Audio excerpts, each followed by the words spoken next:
Darkcast Network. Welcome to the dark side of podcasts. No matter how deep into the forest you go, how high on the mountain you climb, or how far into the waters you swim, when you step into nature, you are never quite alone. Many circumstances that land people on this podcast could be negated had they just stopped and looked around. Paused to take in the miraculous surroundings they were in and breathed in that fresh air before doing what they do next. But many times this never occurs. Most of the time, there are no consequences of these actions, but sometimes there are. And it is those actions that claw into a person in their most vulnerable state, drag them into depths so deep they fear they will never get out. And it haunts them for lives far beyond their own. Welcome back to Tragedy with a View.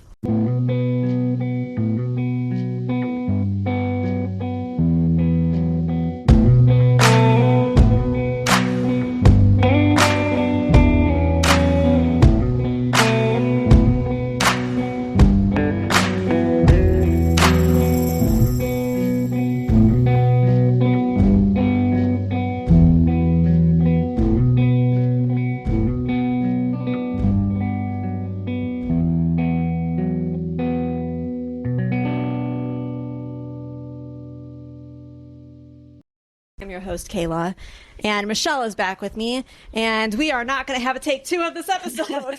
I have a whole new recording system that has been working flawlessly so far. So 2 things to mention.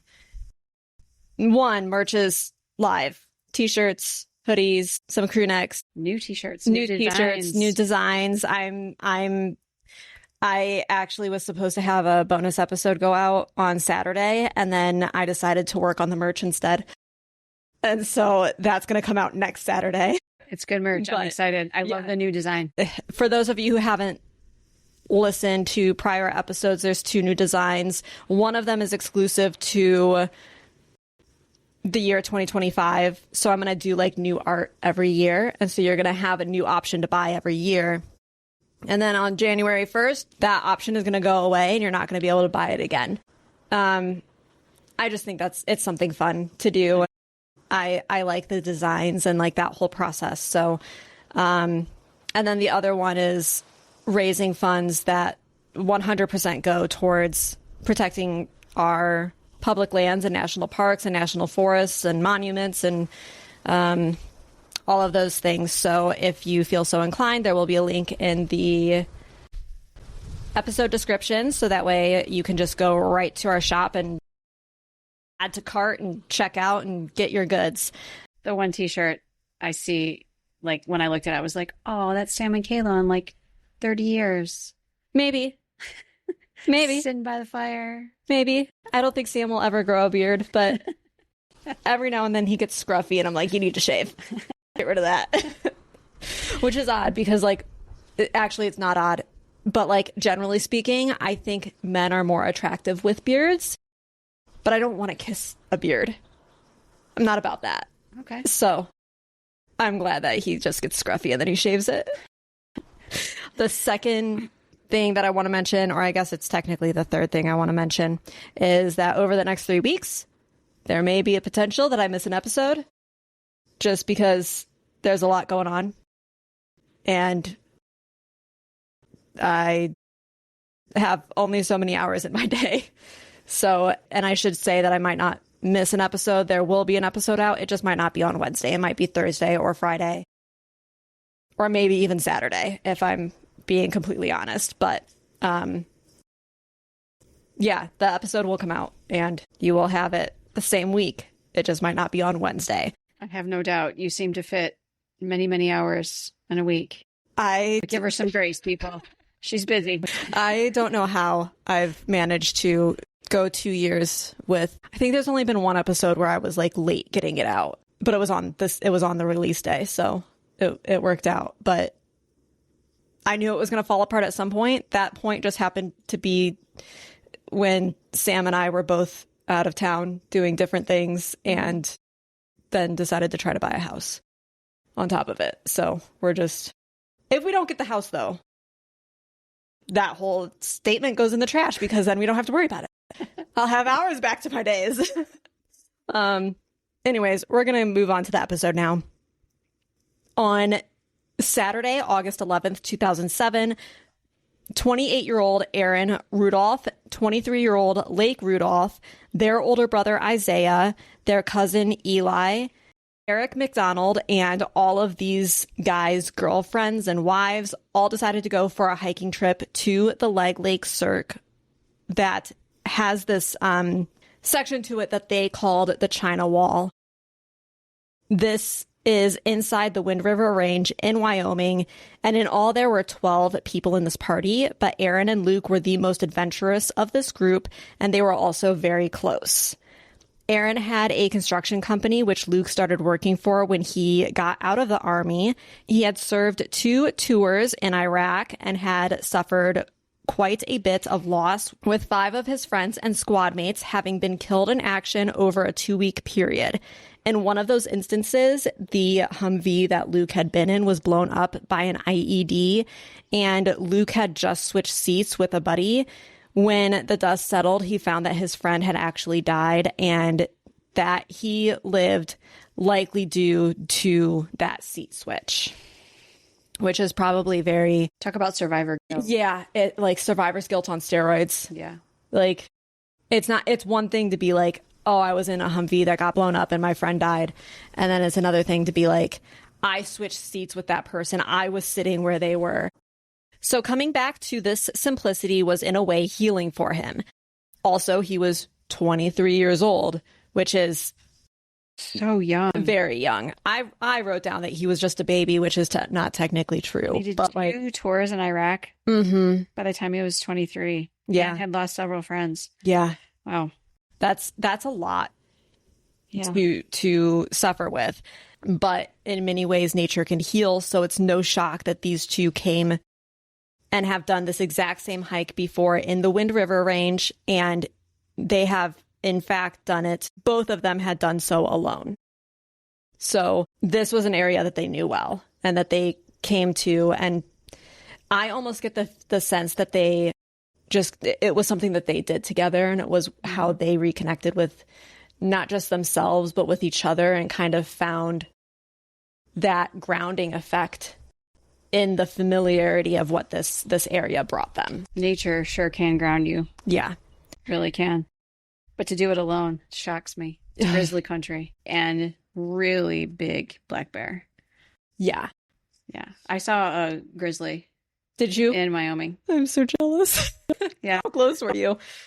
Well, we were in a motorhome, and so we were traveling Glacier National Park, and my girls, like, in the motorhome, it had like one of those beds that were like up above. Yeah. And then there was a big window, so they could see way out, like before we could. Okay. And all of a sudden they yelled, "Bear!" I mean, they would be buffalo, bear, moose, and they yelled bear. And we're like, yeah, there's probably not a bear. And sure enough, there was a grizzly mama and a baby. Aww. So we did stop. We did get out 20, 30 feet to take pictures. It was cool. It was really cool. Only grizzly I've ever seen in real life. Besides the zoo. Yeah, besides the zoo. I've told Sam, like, it is a life goal of mine to see a grizzly bear in the wild. But if it's anything closer than what I need to see with binoculars, I will shit my pants. And it's purely because I've read so many stories about bear attacks. And like 9% of the attacks are not predatory. So they just swat you down and go. So as long as you just let yourself crumple, you should be fine, right? But I don't want to take that chance. If you want to see a grizzly bear, you can go to Glacier National Park. Mm-hmm. You'll see moose, bear, more buffalo than you ever need to see, mountain goats. Yeah, there's mountain goats. They just hang out and they just pet them. Yeah. Which probably isn't super safe. You probably shouldn't do that. No, it's probably like the deer that were walking right beside Sam and I when we were in Zion. And it was like, I'm just like standing there like, we're not supposed to be interacting with these animals. We didn't really pet them. Well, coming back to the story, unfortunately does not have any bears in it. Okay, the Wind River Range alone is a vast and incredible location that is held in western Wyoming, and it is one of the most popular areas of the Bridger Wilderness area. It contains 48 peaks that rise above 12,500 feet or 3,800 meters in a span of 100 miles or 161 kilometers. The area encompasses 2.25 million acres of wilderness, and the highest peak is Gannett Peak, which is 13,804 feet high or 4,200 meters. There are roughly 600 miles or 965 kilometers of trails winding within the Wind River Range, and 80 miles or 129 kilometers make up part of the Continental Divide Scenic Trail, which runs from Canada to Mexico, much like its much more popular cousin, the Pacific Crest Trail. In the southern section of the park is the Cirque of Towers, which has peaks that drop off in sheer walls of granite rock that climbers are drawn to. This area also has 7 of the largest glaciers that are still active in the continental United States. Clear meadows give way to mountains that climb towards the sky. The sun shines and brightens even the most densely forested areas, and the stunning blue water looks both beautiful and refreshing. The forest offers shade from the sun, and the blue waters combined with sharp mountains in the distance create a perfect backdrop for any outdoor lover. But with this beauty comes seclusion. Some of the trails are 50 miles or 80 kilometers from the closest town, and many of the trails are unmarked and unmaintained. The Cirque of Towers is a group of 15 peaks that form a partial circle that make up part of the Continental Divide. Most of this area is above the tree line, which means that when you get into an overview area, you can see for miles. At about 12,000 feet tall, or 3,657 meters, the Leg Lake Cirque is less of a peak and more of a wall of dark granite.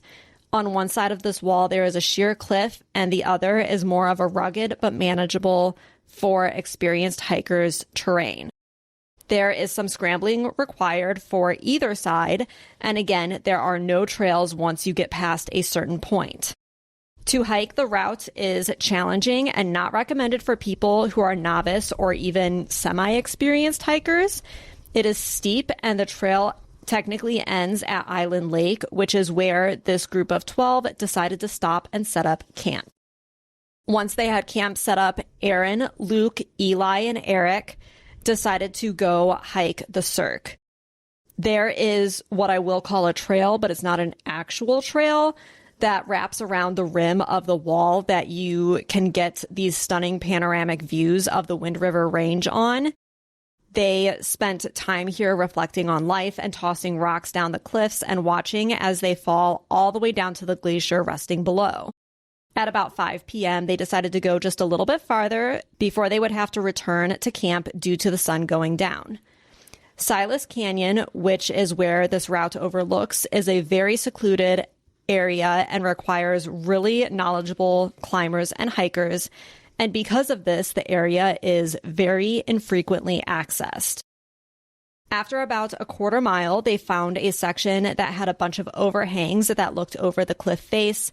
As they walked, Luke would take a look over the wall to see what was below and then tossed small boulders over the ledge. For whatever reason, people, mostly boys, really love to throw rocks.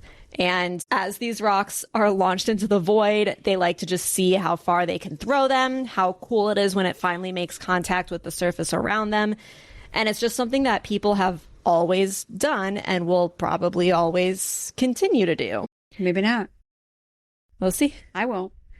But I will say I have 2 girls, and never did they, and we've done a lot of hiking, and they've never been interested in throwing rocks over a cliff. I have also never been interested in throwing rocks over a cliff. Like anything more than like the size of my thumb. Yeah, I don't think it would even occur to me to pick up a boulder, like bend over, use both hands, struggle to pick up this boulder, and then toss it across the cliff, because I almost feel like that might propel me. Yeah, you might go with it. I may go with it because it's heavy and it takes effort, and I have to. push and that takes forward propulsion, and I might go with it. It's so, like, I think it's so funny because the first time that Sam and Logan and I ever did anything like together as like a family type of a thing, we went to Put-in Bay, which is an island in Lake Erie, and they bonded by throwing rocks into the lake. I mean, they weren't big. I've skipped rocks. But it was like, no, I mean, they were like, let's see how far we can throw it. And so I was like that immediately made me think of like, it's a boy thing. That's what they mean when they say boys will be boys. I guess. Okay, throw some rocks. Anyways. Send mamas. Hold on to your boys. Do the best you can. The four found a section of the ledge that seemed to jut out farther than the rest, and Luke picked up a rock the size of a bowling ball and walked out to the ledge before he tossed it away from his body. Once the rock had left his hands, Luke crouched down and leaned over the ledge to watch the rock as it falls. As we have already discussed, there is something about throwing rocks that people love. So he watches on with excitement. But as Luke watched the rock fall, he noticed something that he hadn't seen before. Two white objects, about the size of a bowling ball, were on the wall, 200 to 300 feet or 61 to 91 meters directly below him, directly in line with the rock he just threw. 2 million acres?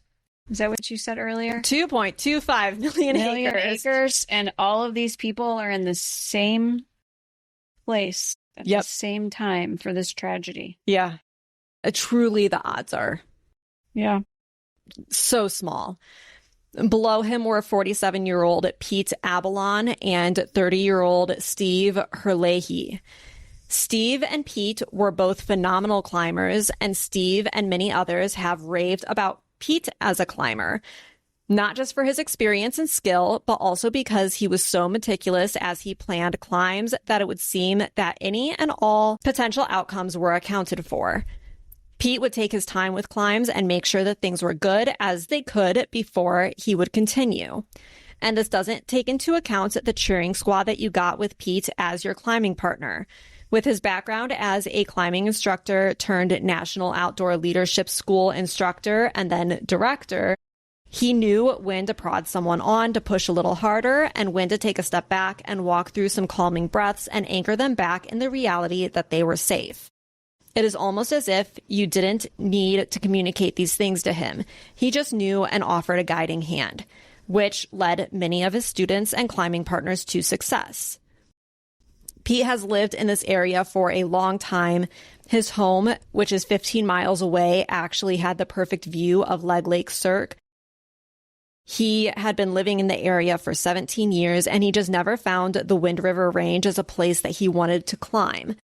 And when you compare it to other places that he's climbed before, like Seneca Rocks in West Virginia, Denali, Big Ice in Alberta, Canada, Yosemite National Park, and all over the Rocky Mountains, maybe this feels a little like a been there, done that type of terrain.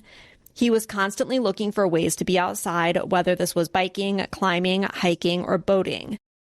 On a quiet afternoon, Pete and his wife Molly and their 6-year-old daughter Avery went on a hiking and camping trip to Leg Lake. And as Pete looked up at the wall, it seemed to call to him. And that's all she wrote. Pete was going to climb this wall, and he gave his friend Steve a call and asked him to join. 2 weeks later, they were at Leg Lake, ready to climb. In those 2 weeks, Pete was looking into every piece of information he could about the climb, making plans, and leaving several voicemails a day for Steve to listen to and give his opinion on. On August 11th, 2007, Pete and Steve got up from sleeping on the ground with Steve's 2 dogs and set out for the wall. They climbed across a talus field, which is a section of ground close to the wall where large slivers of rocks and boulders have broken off of the wall and fallen to the ground below. This is very similar to how riverbeds are rocky when the river is low, so the terrain can be difficult and annoying, but it is just part of the process. And right, you would think, knowing this, you think that they'd be watching for falling rocks? Maybe. But also, what can you do? Nothing. The first course of action was to climb to a ledge about 300 feet up, or 483 meters, and from there, a line of anchors had been left from prior climbs. And then from here, the really hard stuff started. The wall was steeper than they had thought, and there was a ton of loose rocks on the way that they were having to brush aside in order to find foot and hand holds and anchor spots. But don't worry, they were safe as they did this.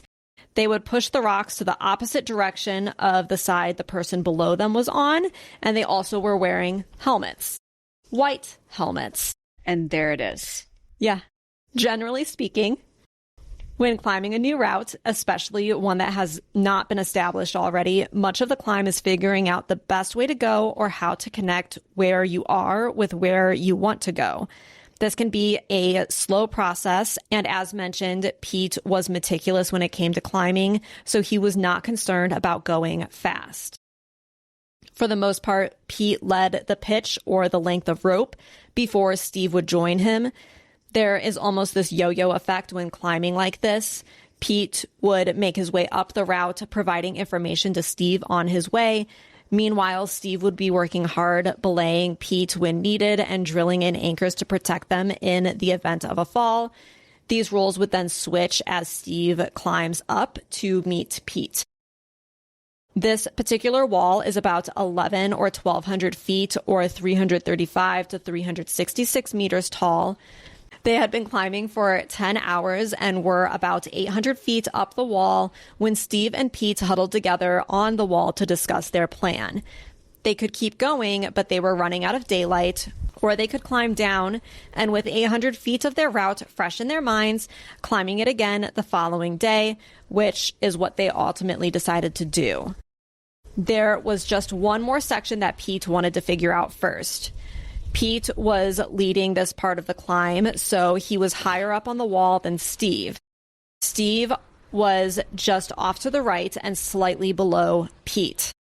Suddenly, a loud crack resounded through the air. Steve curled in on himself and huddled against the wall, but as the silence returned, Steve found himself in a cloud of worry. Pete was limp against the wall next to him. His eyes and mouth were open like he was mid-sentence. And when Steve reached up to grab a hold of Pete by the back of the neck, he found blood. Turning Pete to look at the damage, he found that Pete had been struck in the back of the head with a falling rock. It had crushed his helmet and his skull and killed Pete instantly. Kayla, I've already read this twice and I have goosebumps.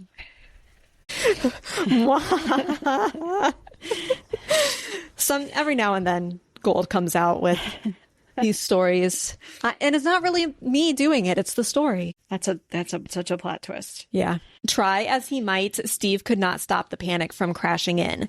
Something had collapsed above them, and it could release more rocks or bigger boulders at any moment, and now Steve was climbing down all on his own. Down climbing is the hardest part of a climb, arguably the most dangerous. After climbing up, a person is tired, their judgment calls can become more lax, and this is a recipe for disaster. And now you have a dead friend. Yeah. And you're terrified, and it's not just like, adrenaline pumping in. And you have to climb down 800 to 1,000 feet? Yeah.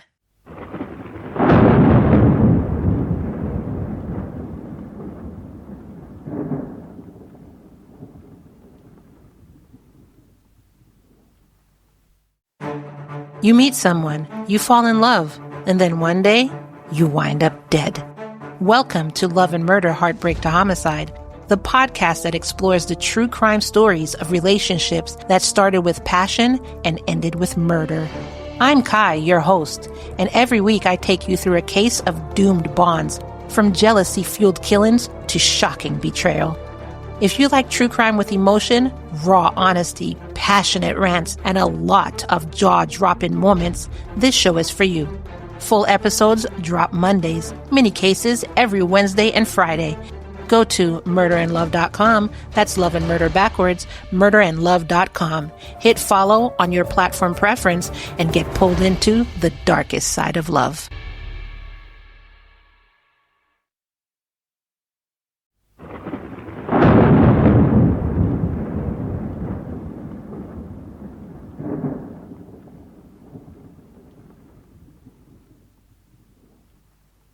you're trying to climb down a mountain, which is the hardest part. Yeah. And now you have to climb down calmly, knowing that your friend and climbing partner died because a rock fell and smashed into the back of their head.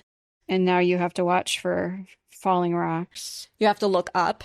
Yes. To watch from ahead. You have to look down to watch where you're going. You have to look directly in front of you. You have to make sure that you're not making any poor judgment decisions because you're trying to get off this wall as quickly as possible while also not falling and panicking. But also, right, like, so when you climb, you belay one another. So wouldn't he be somewhat tethered to Pete? Yeah. Right? Yeah. So then that probably made it a little bit more challenging. Yeah. Because now you have Pete's dead weight and you don't have like that belay partner.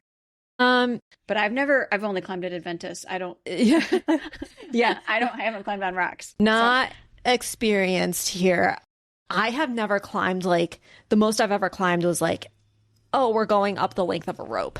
Like, I've never had to, manage like more than one there. It'd be interesting to hear from an experienced rock climber, right? Like, yeah. So what would that dead weight, no pun intended here. I don't want to sound like I'm being insensitive. Yes. But how would that affect your climb down? Yeah.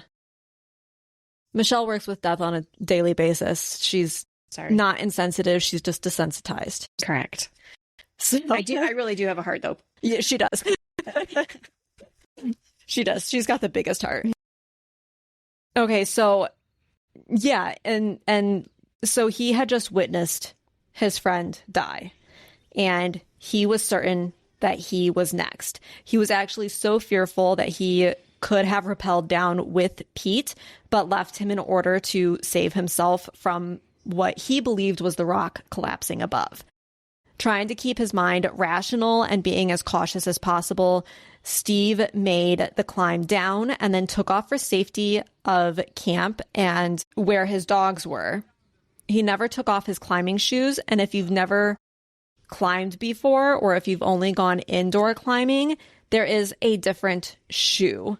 Sure is. That outdoor climbers and professional climbers or very experienced climbers use, and the shoes that you can rent when you go indoor climbing and probably even outdoor climbing too. Like if you're just like doing it recreationally and here and there, or when you go on vacation or like, oh, there's a group going, I'm going to go with them. You pretty much get your shoe size, put the thing on your foot. They're tight, but they're supposed to be. You go about your business. These shoes that, more experienced people and professionals are wearing are actually like multiple sizes smaller than what you normally wear. And that's because they want the shoe so tight to your foot that you can almost like feel the ground. And you can feel where footholds are better. They have an extreme arch to the shoe. What's the point of the arch? Helps you grip a hold of the rocks. And so you can wiggle your like toes into a crack a little bit better, and then that arch kind of gives you like a little bit of more of like a friction area. You can kind of step onto a stone a little bit better, and it just molds into that arch. Yeah, a little bit better. And it's extreme and it's hard, and you can't you can, but you can't. It's very difficult to straighten your foot out. So the fact that he just like got off the wall and started running is telling to just how terrified he was. Reaching the camp, he realized that he had blood all over him from where it had dripped down from Pete, and he went into the water to wash it off. It kept getting into his mouth, and this poor guy was absolutely traumatized. And as he stopped to take a few deep breaths, he noticed a group of people running towards him. At the same time that this rock or boulder struck the first white object, Luke realized that this object was a helmet that was attached to a person. Immediately, Luke realized how huge of a mistake he just made. His stomach plummets at the same time that his breath begins to come faster and faster until he finds himself spitting out the words that he just hit a person, and all 4 hikers go rushing back down the trail. In the process, Aaron was able to get enough cell phone reception to call 911, and then he kept going. For reference, they were roughly 4 miles from where Steve and Pete's camp was. It's amazing, and it's amazing they found him, right? Because the trails really aren't trails. But they know the area. They know the area. They were experienced. Yeah. They knew they had to get to the other side of the cliff face there, essentially. And I'm sure that adrenaline was just pushed them right through that 4 miles. Yeah, for sure. Once they got to Steve, Luke told him immediately that he was so sorry. Steve was in shock and he was confused, and he asked, like what happened? And Luke told him, I threw a rock. And this didn't process in Steve's mind right away. And he kind of was like, oh, you saw the rock that hit my friend. And Luke was like, no, I threw the rock. This is when Steve realized that this was no freak accident of nature. It was the negligent and irresponsible act of a young man just trying to have some fun that killed his friend. Do you think at this point that Luke realized that he was dead? I think so, yeah. Okay. Yeah, based on the information that I saw, he pretty immediately knew it was not a good situation. But at this point, there was no animosity. Steve and Luke stayed together through the night, Luke insisting that he go straight to the sheriff in the morning to tell them what he did. The next morning, Steve drove Luke to town while a rescue team from the Grand Teton National Park came to retrieve Pete. This team included 7 people led by Rennie Jackson, and the recovery mission lasted 6 hours. Luke spent hours with the police going over every detail of his actions, and in the end, he would not be charged with criminal charges, but the sheriff, Ed Newell, said that if the family wanted to prosecute, they could do so civilly. To my knowledge, this has not happened. I did some research. I didn't find any. Yeah. But that also, just to be clear, you won't find any public information until a lawsuit is actually filed. So the family could have said, yeah, we're going to sue you. And then they decided to settle the case outside of court. So there could have been something that happened.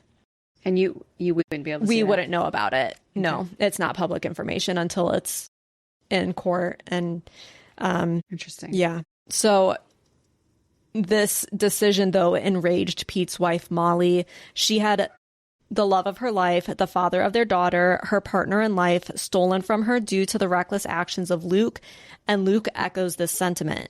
The guilt he feels is equally as high as Molly's pain. And that guilt and the community around Pete's death stay in conflict for many years. Many saw the sheriff's side, where Luke did the right thing. He came forward, admitted his actions in a situation where he easily could have walked away and no one would have known he had been there. Many people are guilty of throwing rocks without looking out for what is below.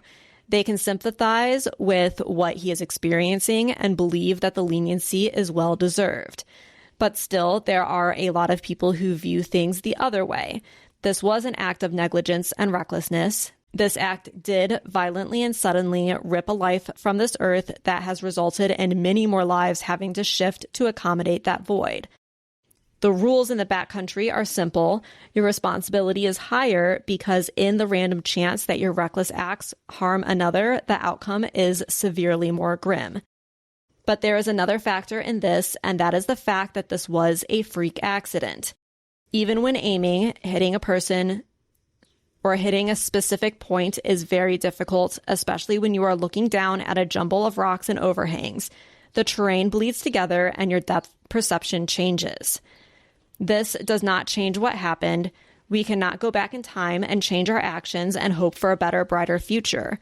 All we can do is the best we can, and that includes looking out for others in a similar way we would look out for ourselves. I won't say stop throwing rocks because as the mom of a boy, I know that will never happen. But I will suggest taking a harder look around before taking action. Take a moment to see and breathe and then have your fun. And conversely, not that Pete and Steve are in any way at fault in this situation, but maybe take a moment to make yourself more visible. Wear bright colored clothing and bright helmets.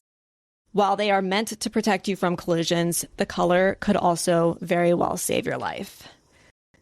And imagine white on a gray, black, brown, tan rock is probably not super easy to see. I mean, that there is a reason deer hunters wear bright orange. Yeah. Yeah.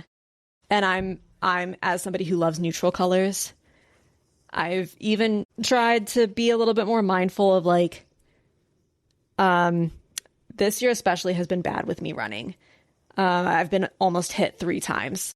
And I'm like, now when I get ready to go run, I'm like, okay, what is the brightest shorts I have? What is the brightest shirt I have? Sam got me like a light vest that has like actual light up things to it. And I'm like, okay, got to put that on. If it's getting closer to evening, I'll wear my headlamp, which doesn't help me with seeing things, but it helps other people see. Yeah. I almost feel like, right? Like when you are deer hunting, you're required to wear bright orange. You are. So why don't climbers have a, like a requirement? Because this actually did happen. This is not an isolated incident. Right. This actually happened in 1994. So when I was doing research and I was reading more about the story, one of the things the sheriff said was he was a veteran. Mm-hmm. And he was truthful. He came forward right away. And that was mostly why they provided the leniency. Yeah. They did. But the 1994 incident was a man in Montana who was also killed by a rock thrown. Mm-hmm. And that group was charged. Yeah. The whole group was charged. Yeah. I think there was actually a lot of controversy in this particular situation about him not being charged with a crime. It made a lot of people mad, and I can understand why. Especially because as the information was relayed, there was almost this emphasis on, but he's a veteran. Right. And people were like, that doesn't matter. He still acted and behaved in this way. And then there was also like insinuations that they had talked to Pete's wife, Molly, and Molly was like, not super like, no, he needs to be charged. Like she didn't apparently push for it. But also like this was immediately after she just found out that she had lost her husband and her partner, and like, shock has a way of changing. You numb behavior. out to things, right? Like you're not processing anything that's coming your way. So they almost like, there was almost that aspect of it. And there was just so much that I think could have been worded better in the announcement of like, yeah, we're not going to charge him, but the family can. That I think could have just changed a few of the words that you said, and you could have probably gotten away with not having so many people angry at the sheriff for the decision. And also lawsuits are extremely expensive. So you shouldn't also put that back on the family and be like, right. Yeah, if you're really that hurt about it, pay for it out of pocket. It's like criminal and civil charges are so incredibly different. I mean, it is sole responsibility financially, emotionally, physically. Yeah. On the survivors. Yeah. Rather than, criminal charges. And they're just trying to, I have so many problems with the way that lawsuits work. Part of it is with how long they take. Because then, of course, like a person might have lost their loved one and they're like, in a couple of years, they're like, okay, I'm ready to move on from this. I'm ready to heal. I'm ready to get back to this. But every like couple of weeks or every month or so, they're having to step back into the like, okay, where's this lawsuit at? And it's like always just stepping right back to relive that pain and that grief and that guilt that you have. And I'm not saying that this guy should have been charged. I'm also not saying that he shouldn't have been charged. But I can fully understand why people are mad. Absolutely. I'm very torn, right? And him being a vet makes no difference to me, right? Like No. I have such a passionate heart for our veterans. Yeah. But you have to take that completely out of the equation. I am very torn on whether or not he should have been charged, should or should not have been charged. I don't think there's a right answer in this. And I'm not sure, unless you were actually there Yeah. and you know every detailed fact. Yeah. I'm not sure that any one of us should be judging or No. or placing opinion. Yeah. I mean, none of us were there. Right. And I do know that originally when Steve processed, like, oh, you're the one who killed my friend, like the first words out of his mouth were, I forgive you. Yes. And he regrets saying that. He's publicly said, I should not have said that. I was in shock. I don't know what compelled me to do this and say this, but I did. And maybe that's another part of it that's like, oh, this, the sheriff's like, all right, I'm talking to this kid. He talked with the survivor the whole night and the survivor forgave him, so we should too. And it's like, yeah, but when you're realizing that you're not dying when you just came off of an 800-foot climb that you thought was going to end with a rock smashing into your face at any moment, there's probably just a lot of relief for your self-preservation there. Right. And then it sinks in of what everything. Well, I think negligence, right? Like it's such a broad gray area. Was he really being negligent? I mean, we could probably sit for days, weeks, months and argue about what negligence truly is and that's how exactly to prove it. Why lawsuits take so long. I feel like they weren't acting maliciously. No. There wasn't alcohol involved. There weren't drugs involved. I mean, I feel like negligence would be, it's just so broad. Yeah. I mean, it's tough. You could file a case for recklessness and not negligence. Right. And which I believe was the 1994 case, is that is actually what they ended up being charged with. I think there were more charges brought on them, but that's what it was settled at, was a reckless behavior. Yeah. Because nothing else could really be proven. Yeah. Yeah, it's hard. And that's another thing, is what can you prove because you weren't there? Right. And the entire time kudos for this guy for coming forward and admitting to everything that he did and doing what he did. But, Steve was on the wall and then he was coming off of the wall. Under his understanding of what was happening was that this was a natural act and things were going to collapse at any moment and he was going to be next. And so he's not processing the information or like taking in information as like, oh, somebody just threw a rock and killed my friend.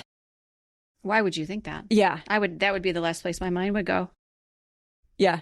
And really kudos for them coming forward, because they could have just walked away. Yeah.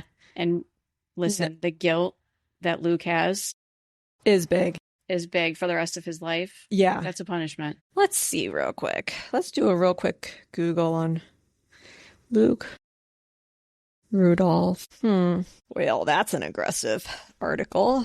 Well, it looks like there's a few Luke Rudolphs in the area. Running back for Arizona. Financial advisor.